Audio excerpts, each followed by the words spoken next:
Hi guys, magluluto tayo ng hipon. Pero hindi ko alam kung anong recipe to dahil invento ko lang. At maghihiwa na tayo ng sibuyas at bawang. Habang nag-slice ako, tinime-lapse ko na lang para kunwari mabilis. So habang nag-voice record ako, maingay yung mga aso. Kaya wag po kayo malito sa naririnig nyo.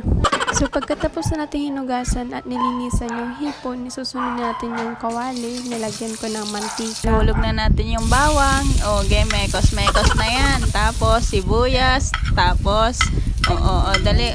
Kiwal-kiwal na yan. Tapos, lalagay na yung hepon. Yung hepon na yan, ay ilagay mo na lahat yan. Napakatagal naman. Ginagawa pa kasing, yan, may mekos na niya. Tapos, lalagyan niya na ng paminta. Yan lalagyan niya na, 'di ba? Yan kinikiwal niya na naman. Lalagyan ng toyo.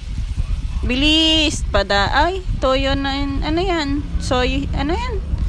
Tubig. Kaartihan naman, ibuhos mo na yung tubig. Ayan, kikiwal niya na. May papaketsa, baka naman. Halo ng halo hanggang sa makaikal ang olo.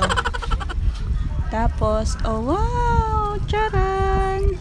Naamoy ko na. Yan. Maghahanda. Ay, kumain na pala. Kala maghahanda pa. Yan, napasarap sila sa pagkain ng hito. Ay, hipon pala.